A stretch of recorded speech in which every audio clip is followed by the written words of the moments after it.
after the whistle. Another week. We got a jam-packed show. We got a lot for this show. I'm not sure if we're going to get through everything, but I think we are. I'm here.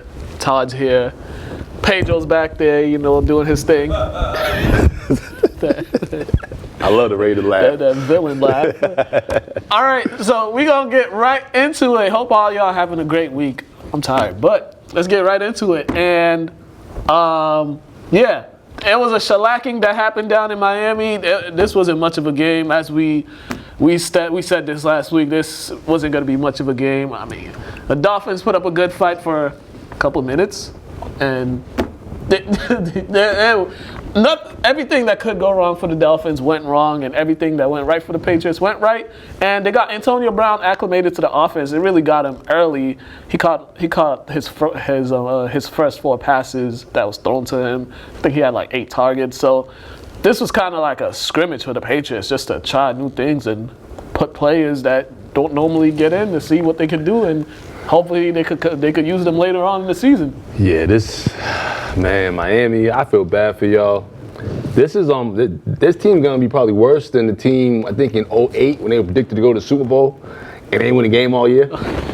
I'm saying that they're in close contention with this team. I feel bad for y'all Dolphins fans. Y'all traded y'all best players away. You didn't get anything back from it, and now you're just gonna be the doormat of the league this season. Yeah, and and both their quarterbacks didn't do nothing. I mean, the Patriots defense was all over each of them. Ryan Fitzpatrick threw 3 interceptions. Josh Rosen threw 1 interception, and the Patriots sacked them 7 times. It was just like, if you look at their roster, you're like, who are these guys? The only person that's acknowledgeable is Ryan Fitzpatrick. And with Miami, it's crazy that Miami's so bad because a lot of people love living in Miami. But NFL's not like the NBA. No.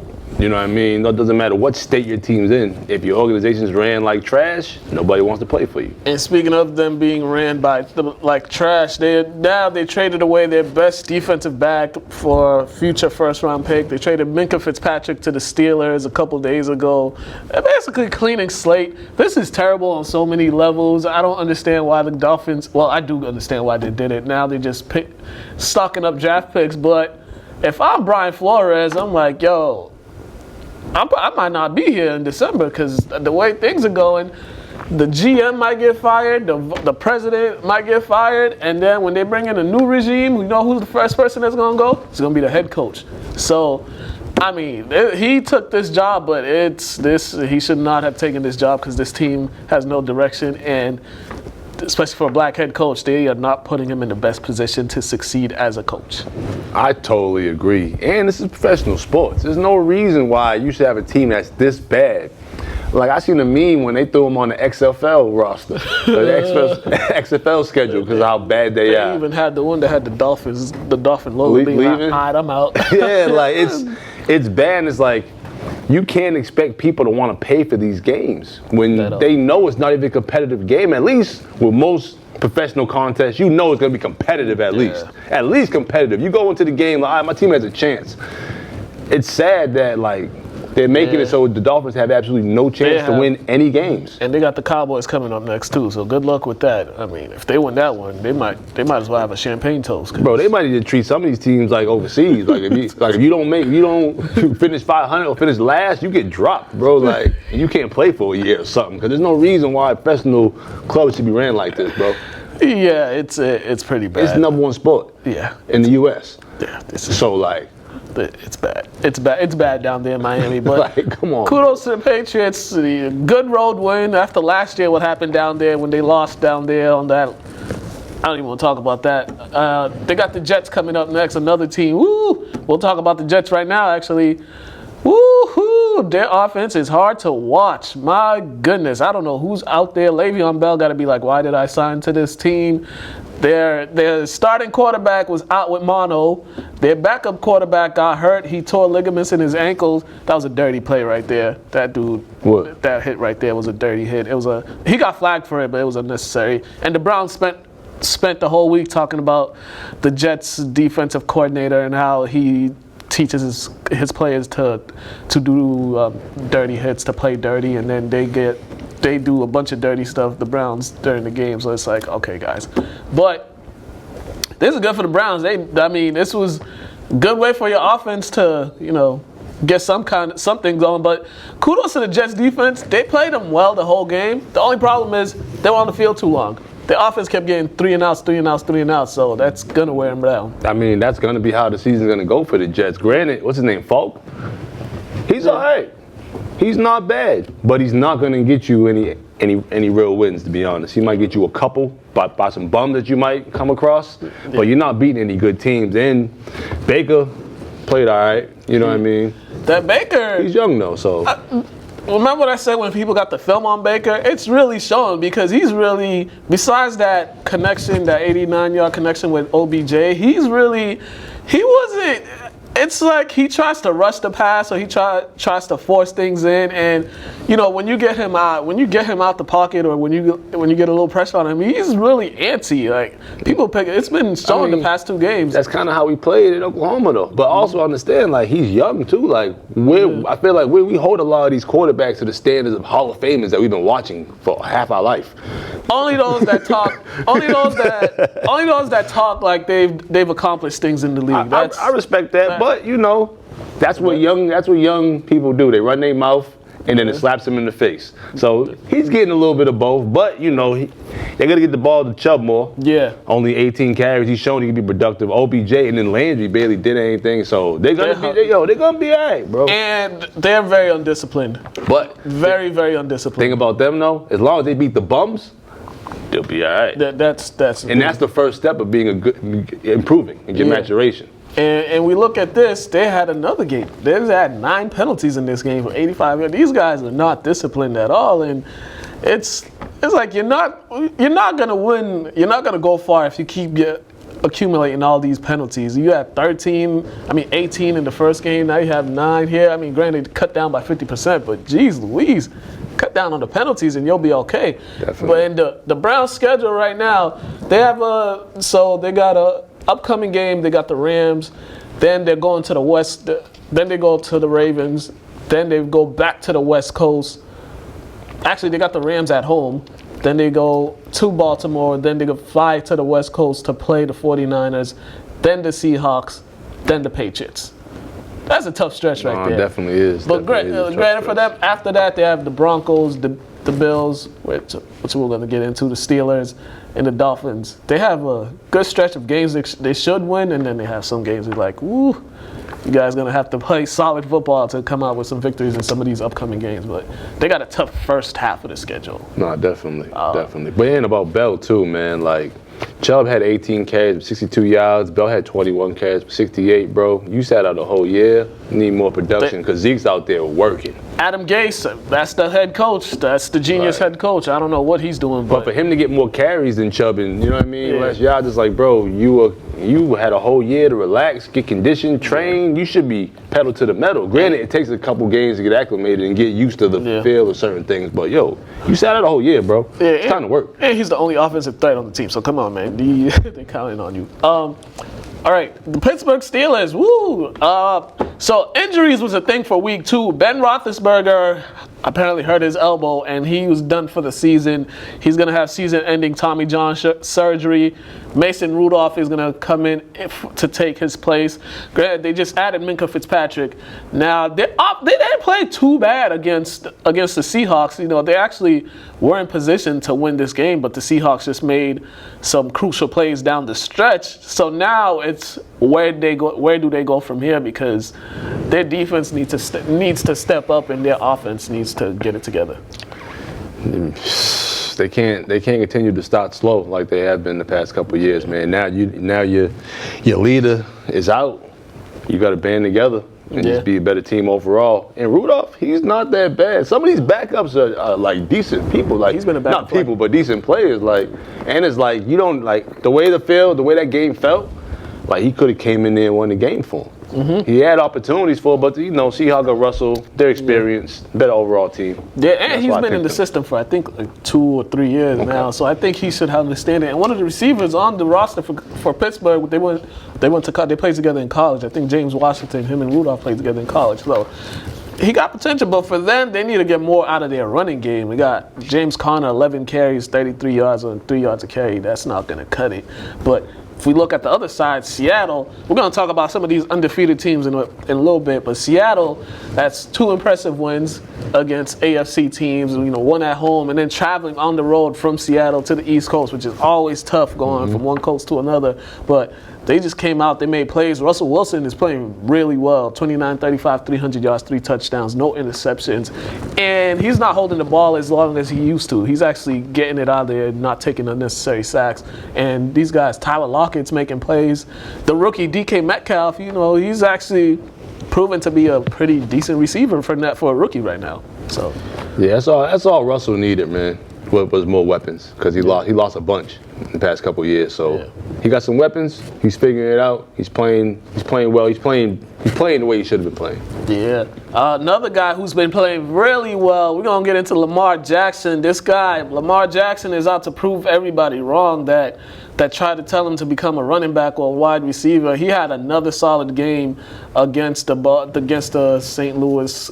I mean, they're in Arizona. I'm thinking of the baseball team.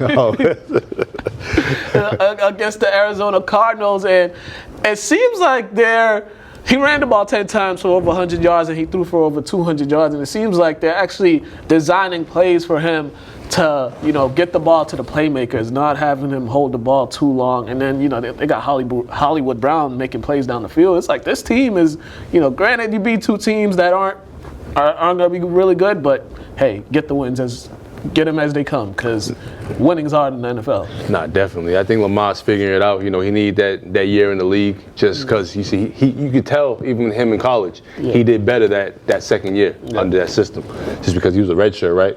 Yeah. So he's one of those people. He just needs a year to get acclimated to stuff, and he figures things out. And one thing I don't like, though, I don't like him having 16 carries personally, because you need to, I want to say, what's the word I'm looking for? Preserve him. That too, but you want to kind of make your run game a point with your running back. So, you know what I mean? I can't think of the word right now. Yeah. You see what happened with Cam Newton. They used him as a running back. And you don't want him to gradually get injuries over the years. You know what I mean? Because they linger and they can get worse and things like that. So he shouldn't be taking necessary hits either.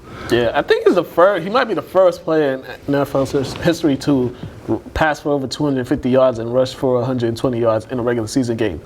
Colin Kaepernick did this in a playoff game. He passed for over 250 and he ran for 180 yards.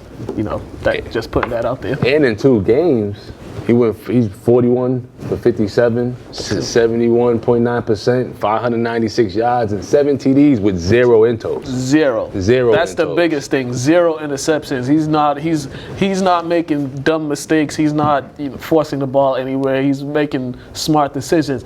If you look on the other side, Kyler Murray has thrown the ball, I believe, over 90 times in 2 games. I don't think that's a recipe to win, especially for a rookie. There's no reason he should be throwing the ball that many times.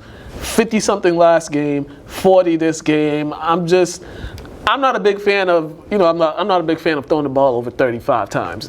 Nothing good happens. For one, you got to try to protect him. Protect his body, his arm. So him throwing that much is crazy, because it's like, where are you going to make your running game a point? 11 rushes. Like, you're not even giving this man a chance. Like, you got to keep the defense on their toes. They know what you're doing most of the time when you barely run the ball. Yeah. So they need to have more balance, and it's not like they don't have a good running back. Their running back is pretty good. So David Johnson's a pretty good running back. So their coach needs to he needs to switch it up, because you can't be running the ball 11 times and throwing it 50 times. That's just not going to work in the NFL at all, because you need to have balance. And right now they haven't been balanced the past 2 games. And Kyler, he's looked good. He's had his moments of some throws where he shouldn't make, but he's learning. He's learning on the job. So. I'm not going to get on him too much, because he's just figuring it out, and plus that team's just not good. So there's other aspects that goes into it. That team's just not very good. Their defense isn't all that great. So we'll see what happens.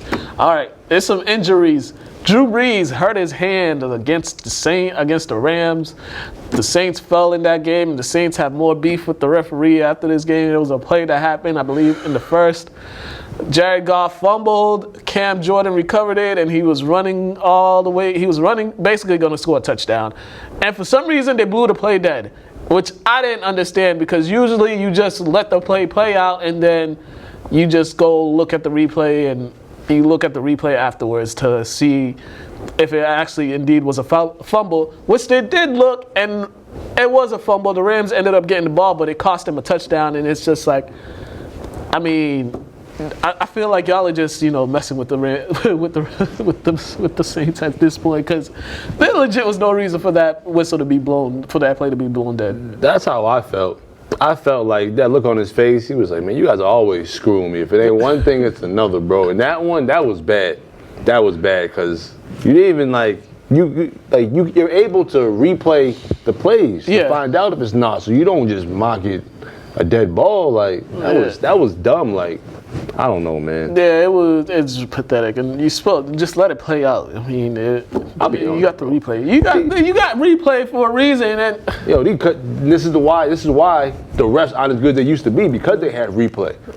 Because you don't have to be on your toes anymore. You're allowed to mess up and do mistakes because you have replay, but you're screwing teams out of points. Yeah. That's a problem. Yeah, because that was a little momentum shift right there for them, but it was ridiculous. I was like, man, if I thought the NFC Championship game after that was bad, this is terrible. So, but the Saints, Drew Brees went out and they pretty much couldn't get much going on the offensive side of the ball. They had what's this guy's name? Teddy Bridgewater in for them. Teddy Bridgewater is a good quarterback. He's not. I think they'll be fine with Bridgewater there because they have so many weapons, and they're just not going to be as explosive with Drew Brees. But I think they'll be fine because they still got the running game that they could use. But I mean, the Rams, their running game is kind of having a slow start. I mean, Todd Gurley last week had 14 carries, this week had 16. So the Rams, they're kind of slowly picking things up, and I think everything's slowly coming together for them, especially since losing some key players on the offensive side of the ball and defensive side of the ball. But they played well. Nah, they'll be fine, man. The Rams, they'll be fine, man. They just went to the Super Bowl last season. They didn't lose much. They'll be all right. Yeah, they'll be all right. And that NFC West, though, the Rams, the Seahawks, and the 49ers all undefeated right now. They all had impressive road wins and home wins. I think we're going to talk about San Francisco in a little bit, but they're all, those three teams have been very impressive. The Eagles, woo! Zach Ertz, you gotta get past the first down marker, man. He basically, the Eagles were marching down the field for a late touchdown to seal the victory, and Zach Ertz, he just didn't go far enough to get the first down. He stopped 1 yard short, and what coaches always say, go beyond the first down mark when you know you need a first down. And it was a big stop by the Falcons defense because Zach Ertz isn't a little guy, but come on, man. You gotta get that first down. Bad estimation on his distance. Very bad. But man, they gotta try to stay healthy, bro. Yeah, the Eagles is hurting. I was talking about Wentz being healthy. I'm more concerned about the whole team staying healthy now. Both receivers gone. Jeffrey got hurt. He didn't return in the game. Deshaun Jackson, he's out for like 2 weeks, he's right? Out for 2 weeks. So it's like week 2 was like the injury bug season. And the Eagles needed to do a better job of actually keeping their quarterback upright. They were not protecting him at all. The offensive line was pretty bad that game, and it was a shock because their offensive line is usually pretty good, but they were not good at all. And you would think him being injured for 2 seasons straight, he's your main priority to protect. You would think. You would think. So don't be surprised, bro. Yeah, if he don't make it to the playoffs. I hope he does, but he was sacked 3 times, which isn't good. And he had 2 interceptions. One of those interceptions, it was just that dude. He intercepted it sitting down. It was like, oh yeah. It was one of those. It was like, are you serious? But the Eagles, that's another team. They need more balance. They only ran the ball 21 times, and they threw it 43 times, but I don't think they should have got away from the running game because the game was never out of reach. It was still close, and plus, Matt Ryan, he threw 3 interceptions, man. I've been calling him trash the past couple of weeks, and how do you even win throwing 3 interceptions? But when the other QB throws 2. Yeah, and when you give up a 50 or 60 yard touchdown pass on a 4th and 3, it's like, what are we doing? I thought the Eagles shored up their defense, but clearly they didn't because All they had to do was get that 4th and 3 stop. They would have got the ball back and killed some time. But, jeez, Lou. I mean, you know what state we're from, bro. Massachusetts. We don't even care to root for the Eagles. Yeah. Or think positively about them. Let's be real. Yeah, this is true. this is very true. Yeah. All right. This guy, Kirk Cousins, robbing the Minnesota Vikings of $84 million. The way he was playing, this guy, my goodness. They were threatening the Packers to take the lead, and then you do the dumbest thing they tell you not to do. First, he throws it off his back foot in the red zone on 1st and goal into triple coverage, and basically that lost the game for them. And if I was a Minnesota Viking fans, I would have been calling radio stations too to get this guy up out of there, because he's really the Achilles heel. He's really the weak link to this team. I'll definitely agree with you on that. Starts the top down. This guy, he's either gonna make one play to win the game for you or to lose the game. And for like the way he threw that pass in the end zone, like he just didn't care. Like, oh, guy open, let me just whip it in there. Like, bro, you don't see the other jerseys in there, other cheese heads in there. Like, granted, that was a great catch though. That was. I didn't expect him to catch that, but though, who throws that end of the game situation? Like, and there was a guy wide open right there for him to watch, and I'm just like, yo, what is this dude doing? So 14 completions. He was 14 of 32, 230 yards, 1 touchdown, 2 interceptions, 52.9 quarterback rating. Now, he was hot garbage. And if you look at week 1, they didn't ask him to do that much. They didn't throw the ball that much in week 1. They ran it a lot with Delvin Cook. Granted, Delvin Cook had another great game, 20 carries, 154 yards. But my goodness, Kirk Cousins, you are terrible. And he don't realize, like, just value the ball. Your team will get you some W's, bro. Like, your team is a good team. You just have to understand that sometimes less is more. Extremely less. They literally have everything. They have the offense, they have the defense, and they have the playmakers around. They literally just, it's just one of those things, just like, don't mess it up. And he messed it up. But for the Packers, on the other hand, this is good for them. Good win for them. They're 2-0. Just get these wins. You know, they were balanced. 34 passes, 33 runs. Aaron Jones, he had 23 rushes for 116 yards. So the Packers are now making life a little easier for Aaron Rodgers by not asking him to do so much, not asking him to make all these crazy plays, because he's now, the running back is they're running the ball more. So that's going to take a whole lot of things off of Aaron Rodgers' back, and it's to help them November, December, because, you know, it gets cold up there in Lambeau Field. And, you know, last season he broke down at the end of the season and they didn't make the playoffs. So if they have Super Bowl aspirations, this is basically their recipe. Run the ball 30 times, pass the ball around 30, 35 times, and they'll win. That's like the recipe for most teams. And their defense is playing well. Yeah, man. You just need to even balance on offense, man. Keep the defense on their toes and make sure your defense is solid, and you shouldn't have a problem making the playoffs. Yeah, they shouldn't, but crazy things has happened. True. We're going to go to Craig in the Fantasy No Huddle and see what fantasy updates he got this week. I'm 0-2 in my fantasy league. Terrible. I'm undefeated. I'm 0-0. Yeah. Boom. No huddle.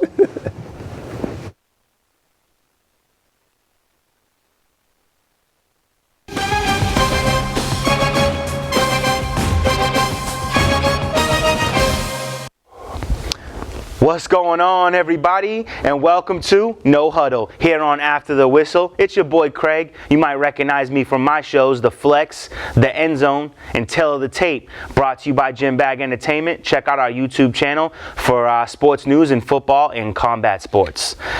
Today, I have my DraftKings picks of the week. Starting off right from the top, I got Tom Brady going up against the Jets. This defense is pretty tough, but our offense is way tougher. And our defense is even tougher than that, which is going to wear that Jets defense down as they keep going 3-and-out all night long. And he's 6,600, not too expensive. Next, I took a gamble. Going up against Denver, it's a tough defensive line, but teams have been able to run the ball against them. They're facing Green Bay, and for 6,100, I thought Aaron Jones might be a steal. I think he gets 2 touchdowns in this game, so we'll see what happens. Also, the Buffalo Bills are facing the weak Cincinnati Bengals, so I went ahead and I grabbed Devin Singletary. $4,300 I think might be a steal, and I think this is going to be one of his biggest weeks of the season. After that, I felt like I could afford to, spend the ducats a little bit, and I needed a big wide receiver. I needed a guy who's going to go out there and he's going to catch passes over and over and over again, and might even be able to sneak in a touchdown or 2. And that's my boy Adam Thielen. They're going up against Oakland, and Oakland's secondary is just getting picked apart. They got picked apart by Demarcus Robinson, which I'm not saying anything bad about Demarcus Robinson, but he's no Adam Thielen. I think Adam Thielen rips them apart even more than Robinson did this past week. And then you got it, and he was 6,700, little pricey, but not the most expensive wide receiver on the board. And then I had to go with my boy Calvin Ridley. ATL going up against Indy. Indy's defense is not scary. Not the worst defense in the NFL, but they're not scary. They're going to focus on Julio Jones. And my boy Calvin Ridley has been putting up 20 points a week, baby. He is looking terrifying. So I snatched him up and I put him in my lineup, and I'm really excited about that.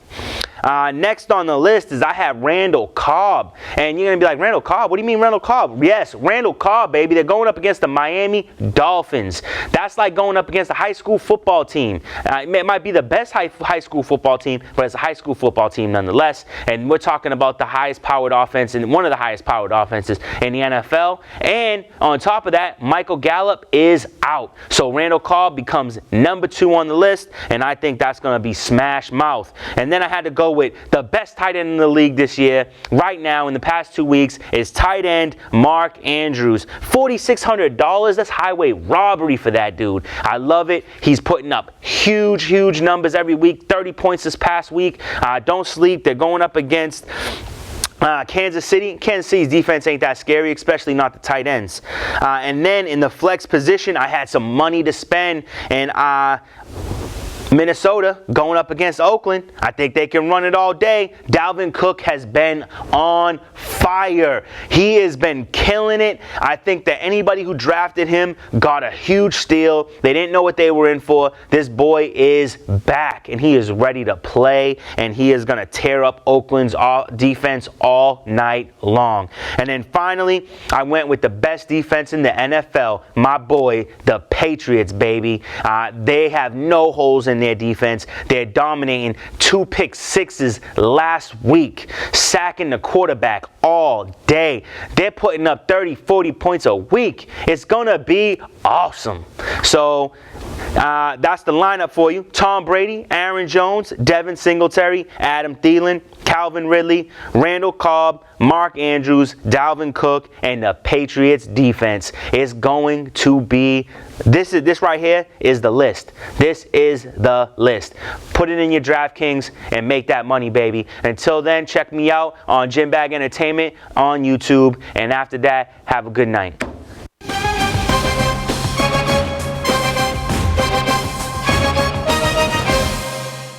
All right, thanks, Craig, for that fantasy update. Hopefully this week I win my fantasy league, but I win a game because it's been a rough patch the past couple weeks. But we gonna go into some more NFL news and more back to week 1. And Patrick Mahomes, he's continuing his hot start to the league. The Chiefs were held scoreless in the first quarter for the first time in a long time. I think it might have been the first time since the AFC Championship game, and the Raiders had hope for a while, and then that happened, and some more of that happened, and just long passes. I think he had four touchdowns in the second quarter. Mm-hmm. It was basically, the game was over after the second quarter because the Raiders couldn't do much, and yeah, this guy.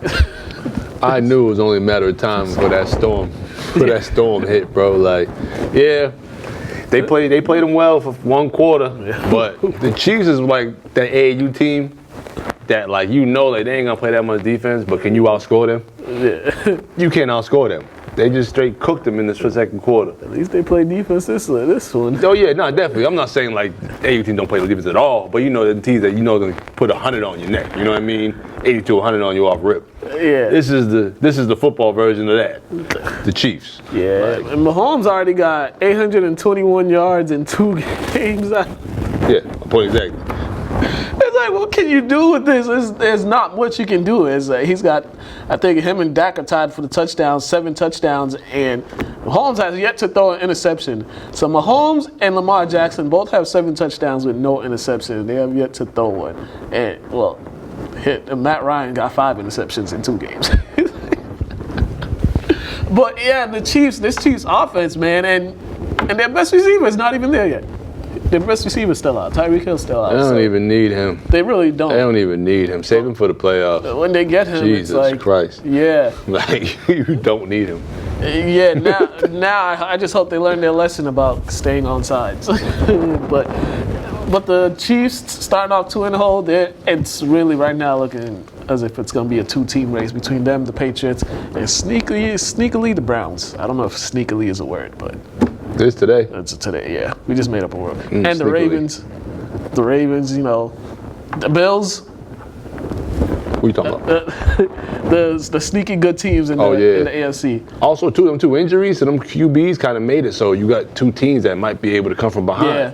Yeah. You know what I mean? That's big. For Yeah, the so the Chiefs, the only team I know that could potentially slow down that offense is crazy Bill Belichick and his schemes, because right now there's no stopping them. Man. Mahomes looks like he might throw for 60 touchdowns this year the way he's going. Cowboys, Redskins, Washington played tough. They played hard, but Dallas was just too much for them. They to be honest, Washington really have no offensive threat to really keep them in the game. They just play hard. That's the good thing. I mean, you got Adrian Peterson carrying the ball like 10 or 11 times, which I don't get. But you know, Dak and them boys are rolling. They're playing well all around. You know, I mean, Dak went 26 for 30, 269, 3 TDs and 1 INTO. He continues to have stats like this, or at least a couple more 300, 400 passing yard games. He get that money. And you see, there's barely anybody touching him too. He has all the time in the world back there to make any type of decision. So kudos to that offensive line, and kudos to him for just finding the playmakers, because you know sometimes you get that much time. Some quarterbacks can't find an open man even if it's right in front of them. But the Cowboys, they're just making plays. You know, the Cowboys' Achilles heel to me is their coach. I just don't trust their head coach, because I know at some point he's going to do something dumb. True. I mean, you beat the people that are in front of you. They play 2 weak opponents, beat the teams that you need to beat. So when a tougher competition comes, the stuff you use to beat those weaker teams, it could help you out in the long run, because ain't nothing worse than losing to a team that you should beat. And Zeke showing that he deserves all that money you gave him. And I haven't seen many guys holding out and then coming to play and producing like this. Yeah. But we still know Cowboys. We're still Cowboys haters over here. Oh yeah, definitely. And then, trouble in Carolina. That loss against the Bucs was bad. There was just a whole lot of things happening, that the decisions made and play callings that I don't get. Now their quarterback, he's probably not going to play for a couple of weeks because re-aggravated his foot in one of the plays. And the Bucs, they just made a little bit more plays, and they got the big stop at the end of the game, which I don't get. You got a 6'6" guy, and you're at the 1 yard line, and you do a wildcat play. I don't understand. I respect McCaffrey for putting it on his shoulders, but it ain't your fault, man. It was the coach's fault. Yeah. But why is Cam throwing the ball 51 times? Like. What? And who's he throwing the ball to when your best option's Olsen? Yeah. They don't have the offensive repertoire for him to be throwing the ball. Granted, I love me some Olsen because I'm a U guy, you know what I mean? But like, he's a tight end, bro. Yeah, he's not that fast. Yeah, like come on. And then you got the other receivers that whole team. There's just a whole lot of issues with that team. You got to start coaching decisions, and you got the quarterback, he can't stay healthy, and he's like 30, 31 now, so I mean this was years of them using him as a running back. This was years. It's all catching up to him now. Because I mean, last year he had the season-ending shoulder surgery. Now this, and granted, you guys aren't winning. And this is what I don't want to happen to Lamar Jackson. Yeah. I don't want that, you know what I mean, that mileage to catch up to him one random year and he's looking bad. We were just talking about Cam during the little break we had. Yeah. And we was like, it's time for him to just clean house and just try to figure something else out because this team is legit falling apart in front of us. Every year they're just getting worse, and worse. And there's no reason why McCaffrey gets 16 carries and only has 37 yards. Apparently, you can't even keep the defense on their toes because they know exactly what you're gonna do. Yeah, it's like it's either Cam Newton drop back, try to throw a 10-yard out or a 10-yard in. It's like they have no deep threats. They have nothing. It's a shame. You're just wasting all the talent. But and this is like years of the organization making dumb decisions, not drafting offensive linemen, not putting the offensive linemen around to protect their quarterback. Because if you watch some of the hits he's taken throughout the years, it's like, bro, what are y'all doing? But it was probably one of those things like, oh, he's big, he could take it. Now realizing, like, bro, nobody can sit there and take hits all day. Right. No matter, regardless of how big you are. Yeah, so the Panthers 0-2. They're going to Arizona. These are two 0-2 teams. Cam Newton, he got aggravated. He got something wrong with his foot. So I don't even think he's going to play this game. He shouldn't play this game because you got to stay upright, man. So we'll see what happens with that. Jalen Ramsey and the Jaguars. Jalen Ramsey, he had quite the moment Sunday. Got an argument with the coach. Then demanding wants to be traded, and they got a game tomorrow, and the Jaguars are just they just reverted back to being the Jaguars. And and they decided to go for 2-point conversion at the end instead of kicking the field goal to go to overtime. So, and that's the play they ran. So this is just another team. Hey, clean house. Yeah, I don't think the Jaguars coach felt they was gonna win in overtime. Sometimes you go for the win if you're a bad team. Ramsey, like, I have no issue with players voicing their opinions, but at some point, just be a pro and just play.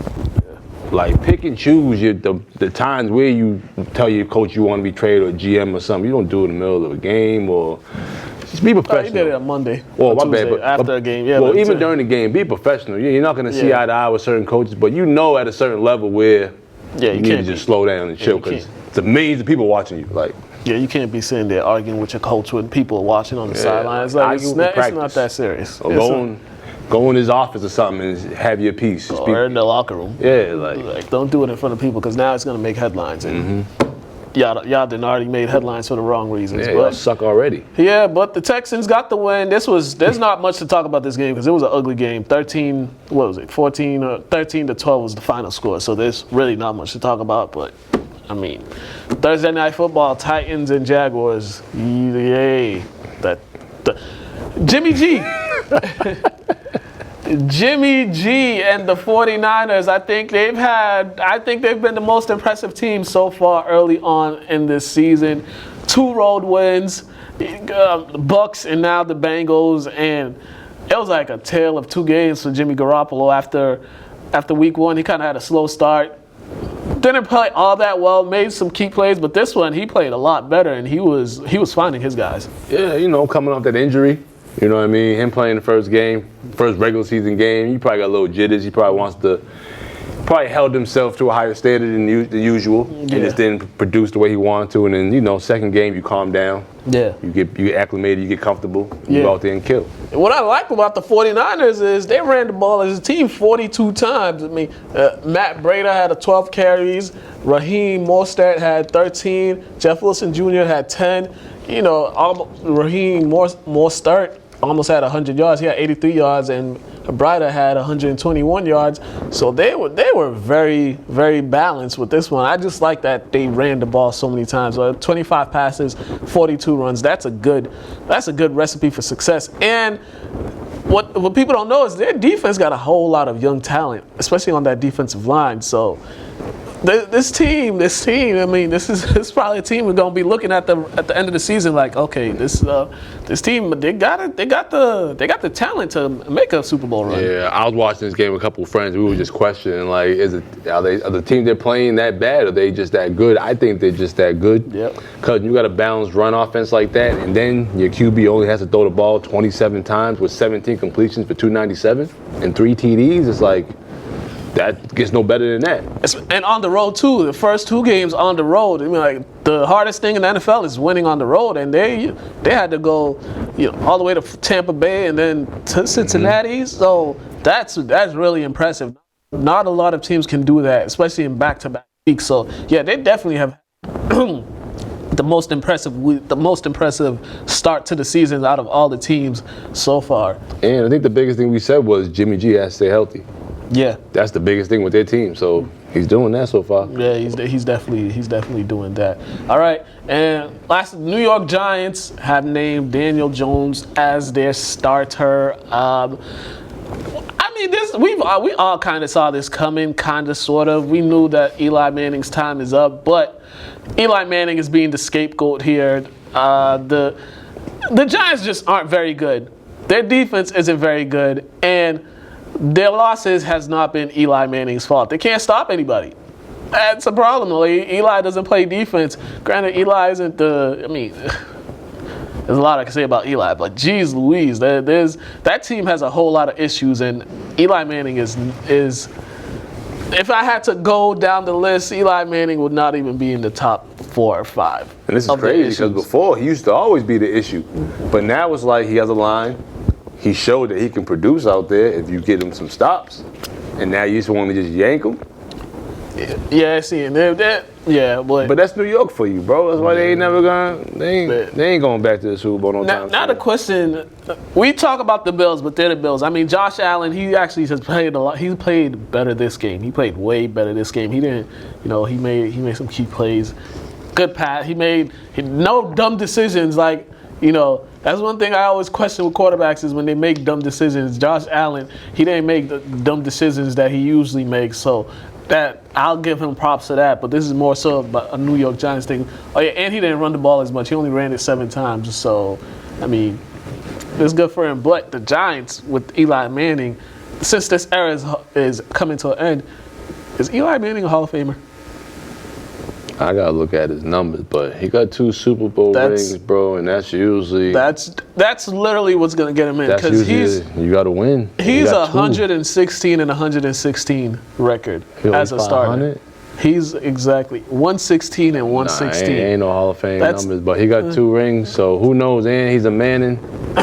He's gonna get in, but he's got 3 seasons, I think 3 or 4 seasons where he's led the league in interceptions thrown. He might not though. And I think outside of the 2 Super Bowl runs he's had, his playoff performance hasn't really been great. They've missed the playoff like the past 5 or 6 years. After they won that second one, I don't think they've won a postseason game since. I'll be honest, I don't even think we even understand the real criteria, what it takes to get into the NFL Hall of Fame. We don't. Just because, there's some people in the Hall of Fame, you're like, what, how? And then there's others, you're like, how come they're not in there? So we don't even know, man. Yeah, but I think, I'm with you. I think Eli is going to get in, but I'm like, when you look at his numbers, you're just like, 116 and 116 record as a starter. Like, what?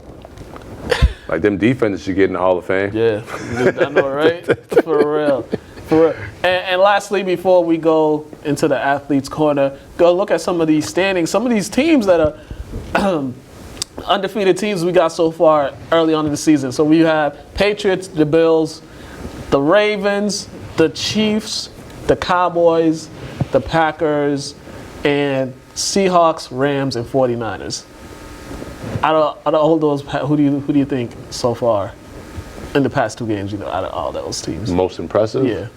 You named a lot of teams, but I'm probably going to say the 49ers. 49ers, yeah. Because they've been whooping people away. Yeah. Now, for these winless teams, Panthers, Redskins, Giants, Broncos, Jaguars, Pittsburgh, Cincinnati, Dolphins, Jets. It's like a list of, I don't even know where to rank these teams, who's the worst, but the Jets and the Dolphins like the top 2 worst teams right now in the league.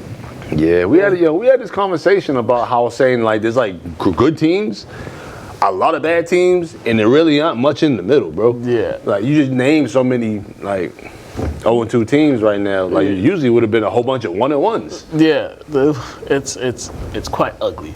It is. Yeah, it's quite ugly. But we're gonna go to Athletes Corner. I stopped by the Fall League, talked to some players, talked to Dave Brown.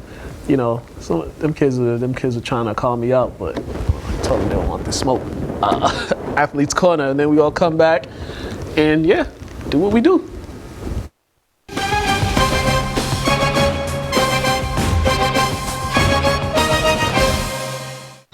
Athletes Corner. I know it's football season, but you got to get a little basketball in. It's fall basketball league here at St. Mary's. Got Jacob Unetti from Swampscott. They about to start a game, but he gonna chop it up with me for a bit, man. Jacob, man, what's going on? Hey, not much, man.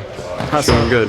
So how you feeling right now? You know, senior year of high school coming up. You know, we're in the middle. Football season just started, so you know a lot of folks on football, but basketball-wise, what have you been doing so far this summer, and what's this league been like for you? The games that you've played.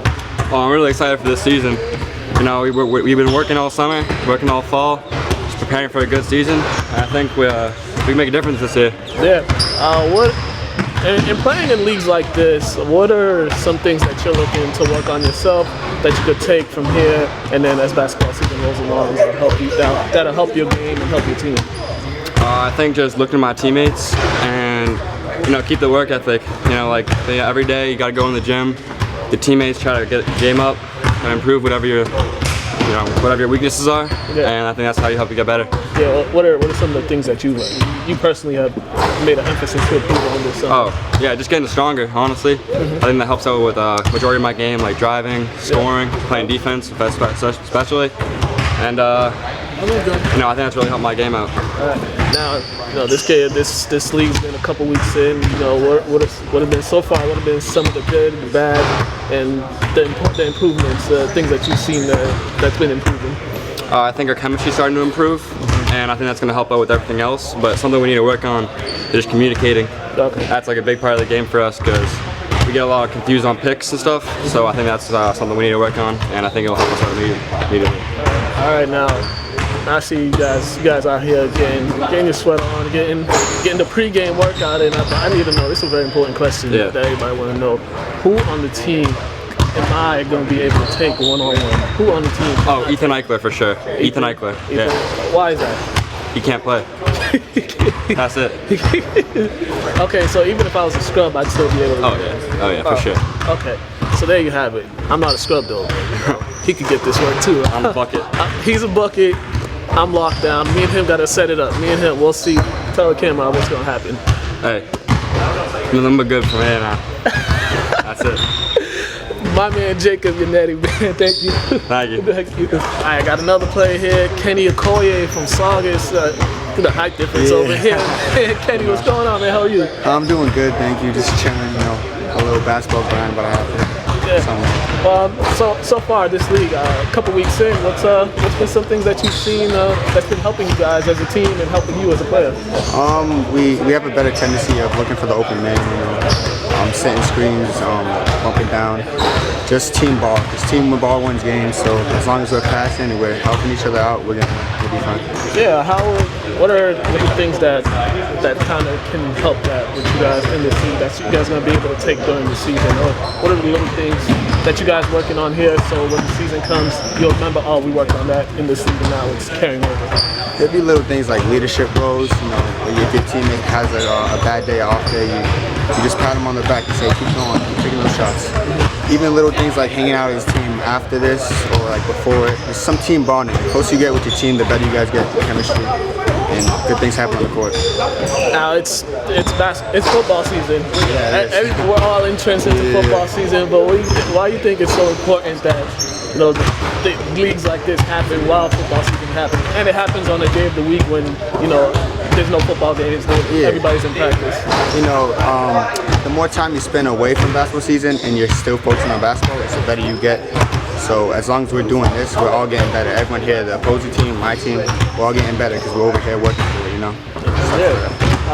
So yeah, you guys got Swamp's Cup coming up. You know, what are some things we should expect from this game? Not only that, the games that you guys played, what has the competition been like? They've been alright. We only played one game so far, so I want to know. We only played Kip. They were a little bit. They pressed you. They're in your face. I feel like Swamp's Cup's gonna be the same. These guys hustle their ass off. Yeah, I don't know. That's about it. He don't have the scouting report yet, so he's kind of figuring it out right now. But he ain't got no scouting report on me too, so we're gonna have it's gonna be some heavy duty questions right now. It's the hard part of the interview. Exactly. Now what's going on? So you're like 6'4". 6'4". 6'4". I'm not 6'4". Yeah. But me and you get on the court, what's gonna happen? What's gonna happen? Me and you get on the court. What's going to happen? 1-on-1 or something? 1-on-1. What's gonna happen? Yeah, I don't know. I might dunk on his head. I don't know though.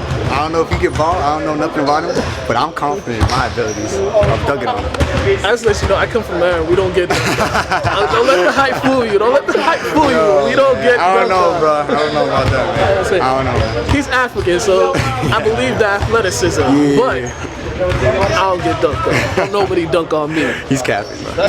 He's capping. All right, so since clearly you got the height advantage with dunking. Now the shooting. I think I got you with the shooting. You might. I'm not the best shooter around. I'll hit a couple middies, but anything 3-point and beyond, I'm not comfortable there. I'll say that much. See, there's my game plan right there. Back up, let him shoot. But I'm still gonna be in your face with the defense, though. Listen, hey, man. I got handles. My fault. My man, Kenny. Yeah, I catch you, man. All right, man. Thank you so much.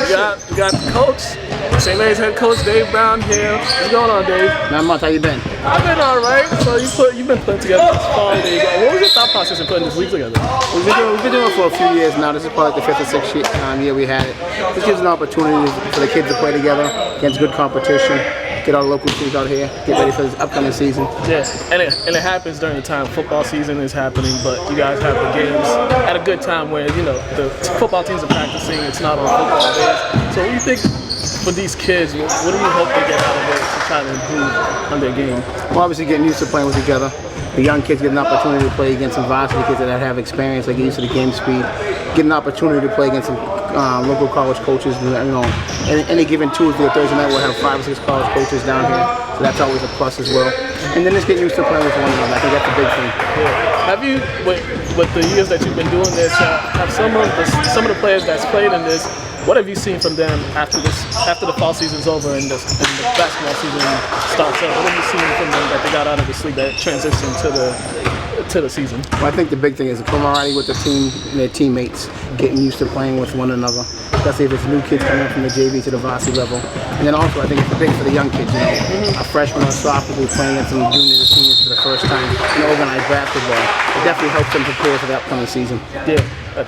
Right now we got Swamp's Cup and Saugus playing, so the slate of games tonight, some of these teams, what's the competition been like? Very good night tonight. Get Saugus and Swampscott, which will be a competitive basketball game. Then you have Andover against St. John's Prep, 2 very good Division I programs in the state. And you have Lawrence and English. Obviously, Lynn is the Division I defending state champs with a lot of talent coming back. So that should be a very good game. And then we top it off at the end of the night with us against Beverly, 2 well-established programs as well. Yeah. So some of the players that I should be watching out for that I should keep an eye on. Well, obviously, you have with Andover. You have Kyle Rucker, his dad from Lynn, very good ball player, one of the better players in the state. You get a kid out of St. John's Prep, Rowley, upcoming freshman. He'll be a very good player this coming season. And obviously, you got English. You got tons of talent over there with Demide and Mason and John L. And I heard they have a big transfer coming in. First time I'll get to see him tonight, maybe. Lawrence always has a lot of talent, and then for us we have our big kid Joey, and our young guys hopefully step up with me, with Sammy, Batista, and Marvin's. We'll see how it goes, you know. Yeah, and for you guys, you lost obviously you lost an all-conference player, all-state player, but it's always revamp. How have they taken this approach and stepping up in place of what you lost in Jalen? I think a lot of guys are, excited for the opportunity to step up into a bigger role, have the balls in their hands a lot more than they had in the last few years. Obviously, losing Jalen can be tough to replace, but we've lost players in the past, and we hopefully by our younger kids competing against that type of player night in and night out during practice. Hopefully they're better prepared for this upcoming season. All right, now last question. Now, are you gonna do a fall league for some of us guys who still want to play but can't play on a consistent basis? There's always an opportunity. Gym time's always tough around the city, but I know Sherelle's actually starting up a female league on Sunday nights, and I think that's like 18 plus. So who knows? If we get enough interest, I might be able to put something together. All right, there you guys have it. Dave Brown, always a pleasure talking with you. Thank you. Good luck all to the rest of the season. Everything you do. Thank you. No problem. All right. Athletes Corner, we out of here. Oh man, we are back. All right. Can we run through the top 10 real quick? Top 10 NFL players. Since we don't got that much time left, let's run through the top 10 NFL plays from week number 2.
Felipe Vasquez, this guy, Major League Baseball player, he was charged with sexual assault, contact with a 13-year-old. This is just a crazy case. He actually admitted to the police about having contact with the minor. The girl is now 16 years old at this point, but before she was 13. And yeah, this whole thing is crazy, but my goodness. My goodness, when you brought it up to me, I was like, why does he even know somebody that's 13? And you work in a profession where you got to be around kids or young teenagers, and he's a professional baseball player. So, meaning no, unless he's doing camp. But there's no excuse for that, man. None whatsoever. I understand you're an adult and act like an adult, man. Yeah, literally, none whatsoever. That. So there goes his career right there. Also, WNBA, some WNBA news. So game 1s in the second round was yesterday. The Sun defeated the Sparks, and Mystics defeated the Aces. Aladella Dawn actually 50-40-90, first WNBA player to do that. That is a big accomplishment. And Candace Parker's out there just doing damage, but the Sun, they were just a little too much. I forget the girl's name, but the guard, she was killing him. She was killing him. I don't know who the Sun got. I didn't see this whole game. I watched the second game. Yeah, she was killing him. And there was a little scary moment in the first round with the Sparks game. A fan ran on the court and tried to get in contact with one of the players, Ogunake, I believe is his name. He came onto the court. The security tackled him, but some of these folks are crazy. We live in a world of the entitled, bro. Yeah. Everybody thinks that they have the right to do whatever they want. Not realizing there's rules, there's laws, there's things that you just can't do as a human being. At all. And have some accountability for y'all actions, bro. Yeah, security handled it well, but my goodness, you just can't be doing that at all. Get it together. Lastly, every St. Mary's, Lynn English, Lynn Classical, Lynn Tech, they all won last week. Big day for the city, so check out some high school football this weekend. And with that, we're out of here. We'll see you guys next week. Boom. I'm going to New York this weekend.